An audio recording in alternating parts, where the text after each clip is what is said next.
Autumn Leaves here on the Chicago Beat off of the Radio Days, the sequel. And we actually have the man. We promised you guys about this last week. We have the man, the myth, the legend behind this great album, behind some other great stuff we're going to show you tonight. Ladies and gentlemen, Adam Schaudenecker, the Hav. Welcome to the show, buddy. Welcome back. Oh, thanks for having me on board, man. And seriously. How you been since last time I saw you, bro? Oh, I've been great.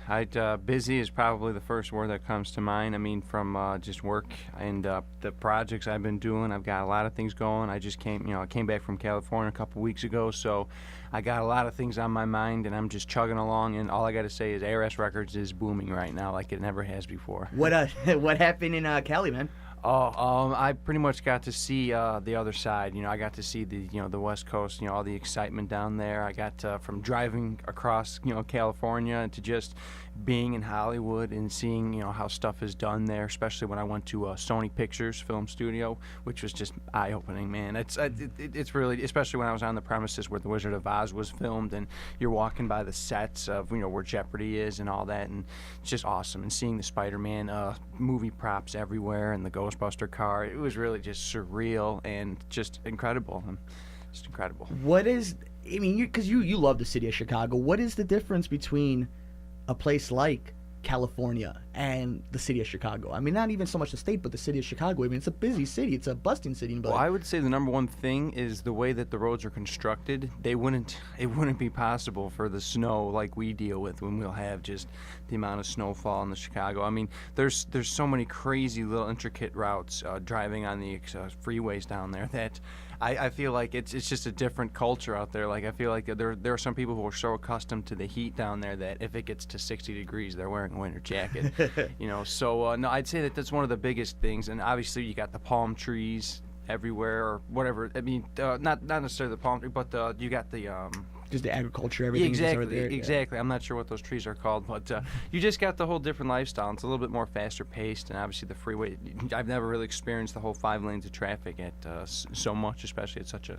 So what about artistically though? I mean, is it night and day compared to when you're down here? I mean, because you hear all this time in East Coast, West Coast, but Chicago has kind of taken a lot of movies recently. It's kind of the city of Chicago is trying to make its way in that point. But as a musician, as a young musician, is it almost imperative to get out of the city of Chicago to head to a place like Cali? I would say, yeah. It really depends on what you're looking for. I mean, if you're just into like just a certain type of music, like, I don't really know much about the DJ side or anything like that. But I feel like no matter what, Cali's definitely a place you would like to check out just to see if there's, because I know people who play shows, whether you're a musician or even the comedians. Obviously, comedians will want to gravitate to there, but or if you got the inspiration for movies and films and stuff, I'd say like that's definitely the place to go down to. But still, stuff is done in Chicago when they want to shoot something in Chicago. Don't get me wrong, Hollywood does come here and they do shoot TV shows, but I feel like just the hub of it, especially the headquarters, it's all going to be based because the weather is beautiful all year round and it doesn't affect the shoots and whatnot. And plus, just the way things are down there with it's just a slightly different lifestyle. I'd say it's faster paced. When you get into it, it took me about a day or two to really kind of get into it, but I was loving it. It was really, really hard to come back, really hard. Yeah. Now, we were just listening to Autumn Leaves off the Radio Days, the sequel album. Now, last time we had you in here, we were talking about the Oriole Galaxy, and we're going to have some stuff off of that album coming up a little later. We actually have some stuff to talk about that. Mm-hmm. But in general, Radio Days, you want to talk about it a little bit? Oh, absolutely. Radio Days is actually a nice little, I wouldn't say a side project. Originally it was kind of started as that, but it's one of my many productions now. And the main character in the Radio DJ is Lenny the Lennox. Mm-hmm. And he is actually from another storyline. I kind of have a Marvel universe of characters who awesome. appear. Lenny Lennoxenberg is his full name, and he actually knew Six Fish Sticks when they were in the Astral Cadet School and all that growing up and stuff. So Lenny Lennoxenberg, he's just a real good guy. He's always down for a good radio interview. He doesn't really care what you talk about. He just wants you to say something interesting. I mean, he's in one of the, I'm not sure if it was the first or the second. I mean, I get it mixed up because I do so much writing. He has someone call in, and he asks them to say something, and the person stutters on the phone, and then he hangs them up and says, all right, next caller, please have something nice to say. So it's really something. And when I go all out into producing it, I make it so you're literally, it seems like you're listening to the radio, from the commercials to the little sound jingles and the caller call-ins and the music that's interlinked in between it all. It's really something special. But radio days, I just had to call it that because it's kind of a callback to the radio days when people would listen to the sound movies. But it's also kind of cool because I always like using DAZE because there's something really kind of eerie about it or really kind of freaky. But still, I love it because it gives me a chance to do something different besides strictly writing songs and doing music. I can kind of make a variety album and have friends do voices. I can have sound movies. I have sound movies and skits on there, so it's kind of like a variety show basically for me. Very nice. And you're a professional. What is a sound movie? Okay, sound movie is something I kind of came up with about 2010 because I started doing these skits in which I would record overdubbing of voices, and it was really cool. And I realized, what if I wrote a script and had each song a chapter, and I had different characters interacting with each other, and by the time you got to the 12th song or the 13th song, the whole story was done, and in between you listen to music, an action story, or you listen to a full-on pretty much movie of the mind. You would just close your eyes, and especially when I advanced and started adding sound effects, and I started adding, really intricate usage of viewing music with the storyline and just having different voice actors. Well, the first thing I did in 2010, the Z City, Tales from the Z City, I actually did all the voices myself, and I really liked it. But for the next one and anything after that, I liked using voice actors because it gives it more of a spark. It gives it more of a variety because my voice, I can do different voices, but it gets kind of repetitive when you're doing all the voices because then you basically you're stuck with your own type of tone. It's kind of cool, especially to have female voices. I can't do that. So no matter what, it's definitely about just growing as a artist and a producer to know that even though I like doing it myself, I'd rather use someone else. It gives it a fresh take on the. Now, where does this idea come from, though? I mean, when are you just sitting down after just getting bored after just hanging around making music or writing? I mean, it just pop in the head like a story that you feel necessarily can't be told in music, but more has to be told in a story? Somewhat. I mean, it's kind of like it goes back to when I was a kid. It's almost like a full circle thing. I always have wanted to make films, and I've always wanted to tell a story. And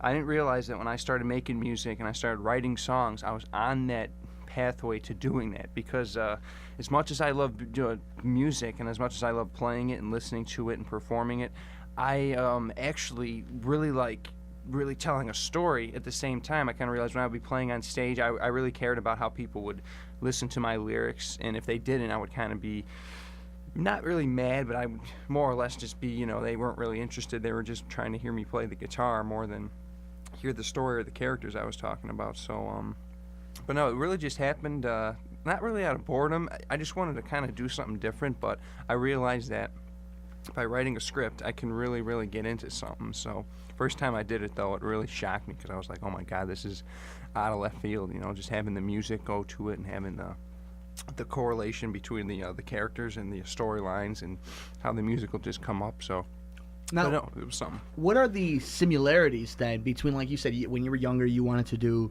filmmaking, and as you're writing music and you're playing music, and now you're doing these sound movies? What is the similarities? I mean, because everybody could tell you the differences, like, well, this and that, but the similarities as an artist when you're sitting there and you could kind of feel like, okay, this isn't as hard, or I'm not hitting the walls because I'm kind of comfortable doing that. What are the similarities in there? Well, it basically comes down to just expressing yourself. I mean, for me, I would always love, it's like I say, it started out when I would like to play a song and play people my idea, and they would listen and go, oh, that's really cool. And the first albums I did were all instrumental. And I kind of got tired of certain people just not listening to the music. They would want to hear the substance. They would want to hear the lyrics. They would want to hear something else more. So that's when I kind of first started getting out of just strictly music, and now I was kind of writing. But then when I started writing, I started doing theatrical stuff. Like I had this one song I wrote, I've Got a Cold, off of Home for the Holidays.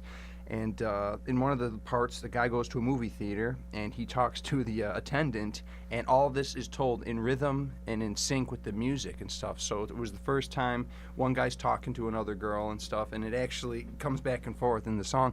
First time I did a musical thing like that, and I was like, you know what, this is pretty awesome. So when you fast forward to 2011, when I did Six Just Captain Fish Sticks, that was full-blown, like, interaction in the song in rhythm to the music. And there's one part where they're crashing through the storm, track 2, and basically they're overturned and stuff, and you see the comrades yelling at the captain in the song, and they're just like, "Captain, there's another wave that's 10 feet in the air, whoa!" And it's really funny because it's like it's the song lyrics, but it's a story at the same time. So I'd say Six Dish was the moment where it wasn't just the story and the characters, and it wasn't just the music. It was both of it together. It was a beautiful fusion of the two.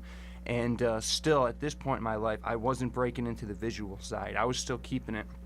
This is strictly for the headphones. You listen to it, and your mind paints the picture. Just like reading a book. It's almost like an audio music book. Basically that's made like that, though. That's cool, yeah. So that was all part of the progression. And obviously now, if I would have done Six Dish, I probably would have been thinking about the visual side, because now that I'm designing these cartoons. But still, that's the one thing one of the reasons why I went to California was to check out Cal Arts, because I feel like if I learn what they have the stuff that the curriculum that they have to teach me, the tools and the trade they have there, I feel like I would be able to make Sixers, Captain Fish Chicks and really tell, because it's a complex story, and sometimes people don't follow it because they're just hearing it, and if they don't hear the key things, because a song goes by just like that. Yeah. You may not know what's going on, so that's it. It was a natural progression. At first, do sound movies, and I did that for years, and it wasn't until late last year and early this year when I'm kind of like, you know what? If I did a visual, it would really take it up to a new level, because I'm not abandoning music. I'm never going to. I'm just finding a new outlet, because my music is basically just like my music is basically like a story in itself. And it's crazy because every time before we're doing show prep and we're listening to it, I'm blown away half the time whenever we hear anything. Sweet Oasis Rejuvenation.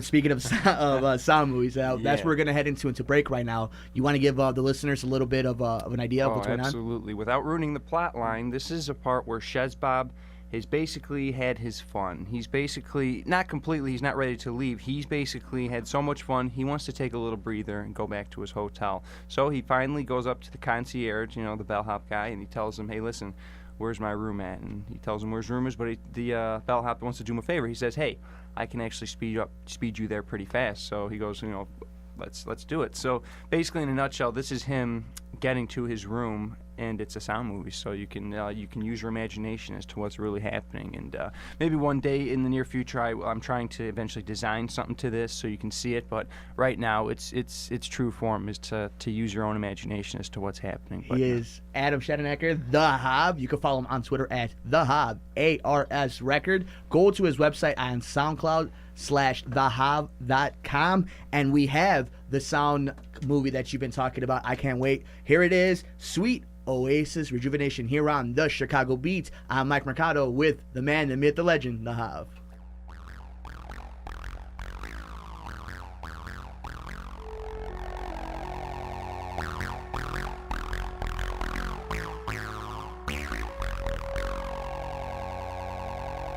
Hello, and nice to see you again. Did you find what you were looking for?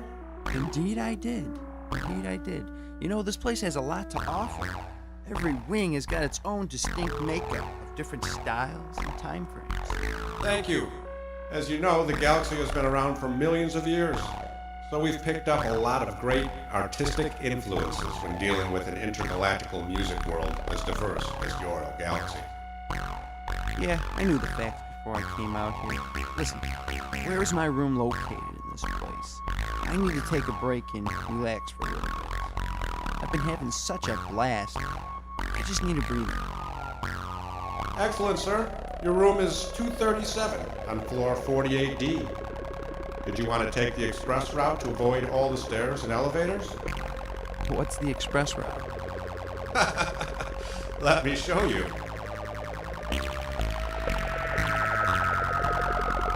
What?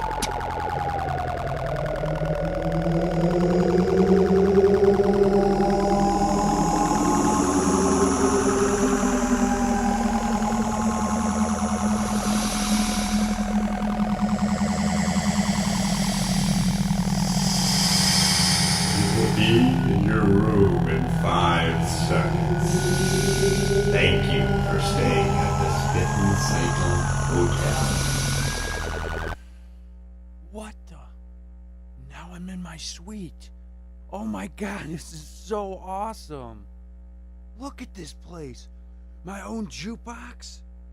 No way. Look at this carpet and man, this TV. Look at this thing. Oh my God, this place is so radical. You know what? I'm taking a shower. Sweet Oasis Rejuvenation here on the Chicago Beat. I am Mike Mercado, and I am here with The Hav. Make sure you follow him on Twitter at The Hav ARS Record and see all his great stuff at SoundCloud/TheHav.com. That's JAV. Welcome back to the Chicago Beats. So, Hav, when you're making a song like this or a sound movie like that, what are the few things that you want to hit to make sure that not only your audience but yourself is satisfied as an artist, and you know that the masses or your following is going to enjoy what you brought onto them? Oh, I definitely always want you to kind of first go, what is this? It has to kind of catch your attention. And I'd say right off the bat, just having the speech and the dialogue, you're kind of like, wait a minute, what is this? But especially how this starts out with kind of a musical little synth in the background. This one was really about trying to take on almost a very crazy, basically blast through time, almost like when Neo enters the Matrix for the first time. Yeah. I wanted that aspect of it with the guy going to his hotel room, like, oh, I finally want to go to my room now, because when he first checks into the Spittin', the guy tells him, do you want to go to your room? No, I want to go check out this. So he for the first part of his journey, he doesn't check in. This is the part especially because it's on the second disc. This is the part where he goes, I'm going to take a little break, and he takes it. He goes to his hotel. He loves it there. He takes a shower, and he's just on top of the world. And then he kind of after that he hits up the arcade, and then that's actually one of my favorite parts of the Oriole. It's actually a musical suite. It's what I call the video game suite, actually, and because they're all connected. These 3 songs and the whole pinnacle of the whole story takes place in an arcade, and I really love that because there's so many influences going in the Oriole Galaxy, from the whole space thing and the there's a skateboard factor where he's kind of skateboarding in the new dimension, and then there's a factor how he goes to the arcade. It's almost like a little kid like having fun in the future, but not really a little kid, just with that little kid kind of spirit. It's almost like this is a sequel to the Circus Daydream, as in the kid's kind of grown up. But which I want you to hold on to that thought of a Circus Daydream. That one's got me a little excited, so we'll hold on to that one for a few minutes. Oh, absolutely. Yeah, but what are your inspirations? Because we're going through all these different types of music and all these different type of outlets, and I've known you for years, and we've had some awesome, great conversations that started from hey, have you seen Avengers 2? We ended up talking about Casablanca. I mean, God, they end up all over the place. But what are the inspirations though? Like, what's going on in the head when you coming up with these stories? I mean, how much of it is coming from what you would like to see in certain things, or how much you're experiencing, or how cool things would be if it happened in certain ways? It is that's a good question, because a lot of different things in the weirdest ways influenced me. Then with the Oriole Galaxy, I'll never forget when it first hit me, because it actually has to do with the name of it. And I was basically listening to Pink Floyd for the first time in my life, because I had heard them, but growing up as a kid, you hear music, but you don't actually listen to it until I'm ready to get into it and study it. When I was really listening to Dark Side of the Moon, it was a beautiful night outside. I was looking up at the stars, having the headphones on, and I was eating Oreos. I was eating double stuffed Oreo cookies, and I was just thinking about, wow, if I had a synthesizer, I would be able to take my music farther, because from stuff like Six Disc to a Circus Daydream or anything before that, no synthesizers. The only time I had a synth was when I used a computer at Harper, because they had an Apple GarageBand computer. Other than that, I was limited to pianos. So I thought, if I actually had a synthesizer in my bedroom, I would turn into a monster. And then I dreamed of this new place right then and there, this new galaxy where all these synths ruled all, and this whole world I would create. And then I'm like, you know what, let's call it the Oriole Galaxy. And I was joking around at first, and I'm like, well, if I didn't want to have to deal with copyrights, I can't call it Oriole, but if I called it Oriole, as in the bird, I can get away with it, because when you say it, it's like the Oriole Galaxy. If you don't hear that L, it sounds like Oreo. It still spills up the same way. Even if you tell people, that's kind of like the joke of it, without even saying, haha, there's not a single copyright infringement. I like the way it looks, too. It's kind of like the Eagle Galaxy or the Sparrow, Valley. No, it's the Oriole Galaxy. Oriole Galaxy. And it has a nice ring to it. Now, what's next? I mean, you have so many things on your table right now, on your plate, and you're dishing out all these different things, and it's hard for us to all keep up. Oh, absolutely. What's next? I'd love to tell you, man. Right now, I'm actually engaged in what I call the Oriole 10 Club. And basically what that is this series of albums. It's all going to accumulate. Right now, the Oriole Galaxy, that album cover, is actually the center. So if you take 9 album covers and stack them, like 1, 2, 3, 4, 5, 6 below, and then 7, 8, 9 below that, all 9 of those albums are going to equal the 10th album. So it's going to equal one big picture. So basically, number 1 is the Oriole Galaxy. It's the kickoff to the whole club. And number 10 is my next masterpiece after. And it's not a double album, and it's not a story. It's a totally different. It's basically an album in a nutshell without ruining anything. It's me getting back to my roots. Awesome. And I've already got it in production. And like I say, everything I learned from the Oriole Galaxy and more, I'm putting it into this. So I don't want to really talk too much about that one, but still, that's the lead up. And right now I've got the second one done. It was an album I did with a friend called Fear and Loathing. It's actually kind of like a skit slam poetry album in a nutshell. It's kind of wild. The name of the album is Fear and Loathing, and it's inspired from the movie, so you can only imagine how crazy it is. So, and then the third album in the series is actually an album I just produced for a friend of mine, Ryan Grape. It's called The Black and the Gray.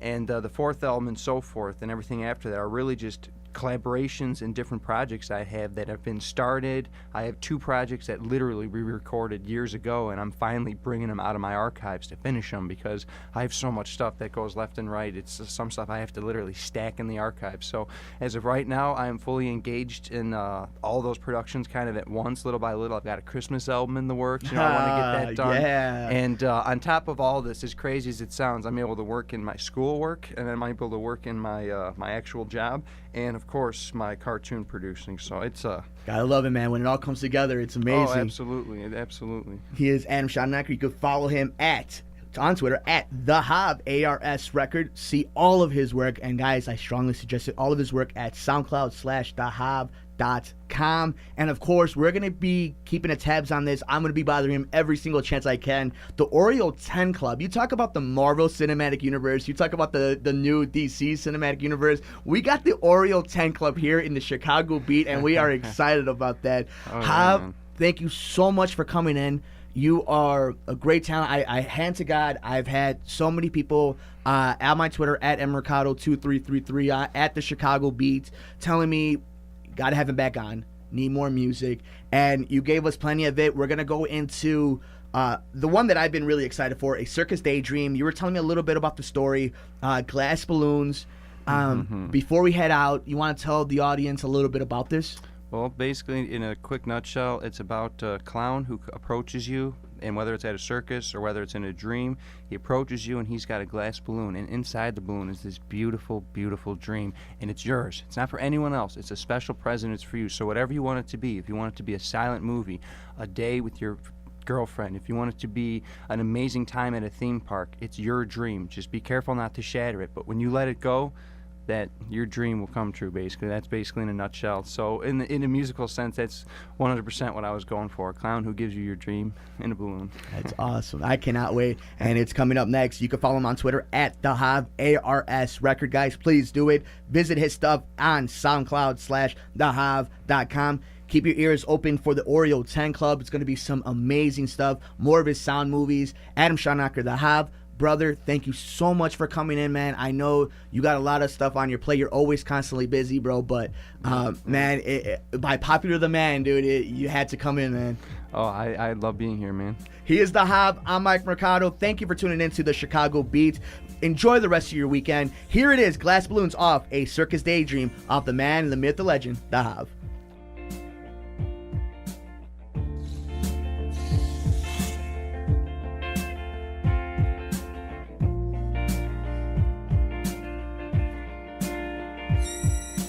Don't have to go and worry. There's no need to think a thought.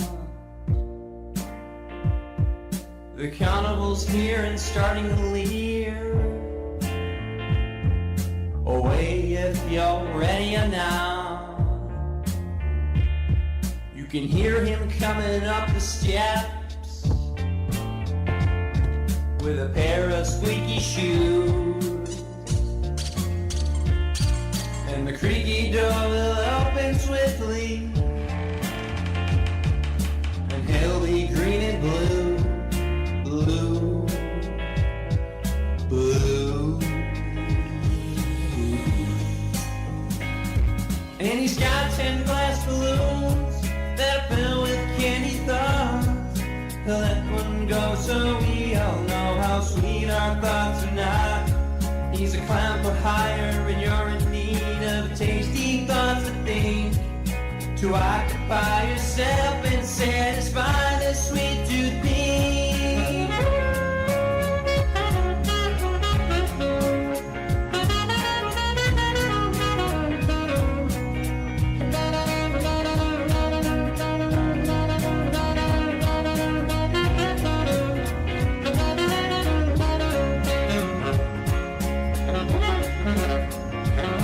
A balloon explodes,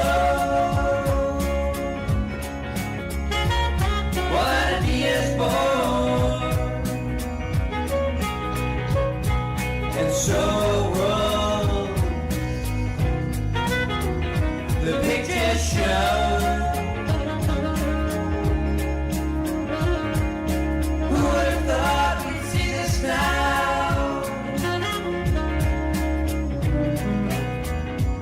When a dream in a balloon, when a dream in a balloon is let go.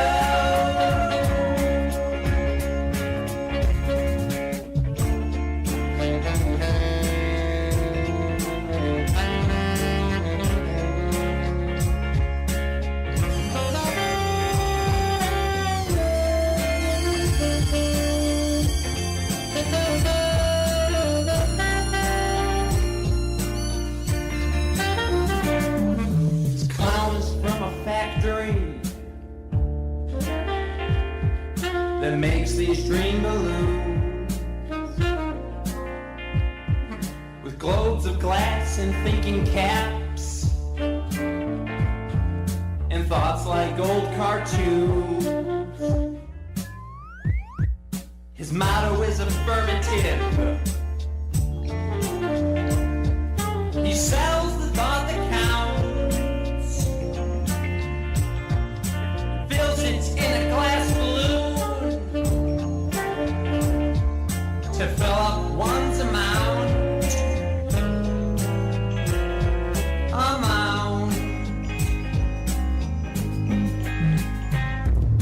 And then one Sunday evening, he saw one shed her heart, and a deed died before him, before it could have been bought. It's then he realized how special his thoughts are, and now he'll give you a balloon for free so you can think real far.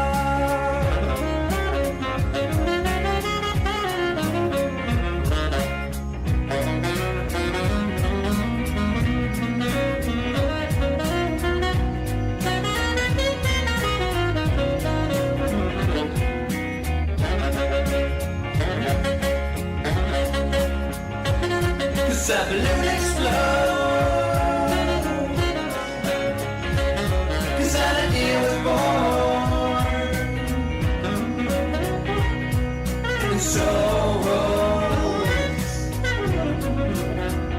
the picture show. Who would have thought we'd see this now? When I dream in a balloon, I said, when I dream in a balloon.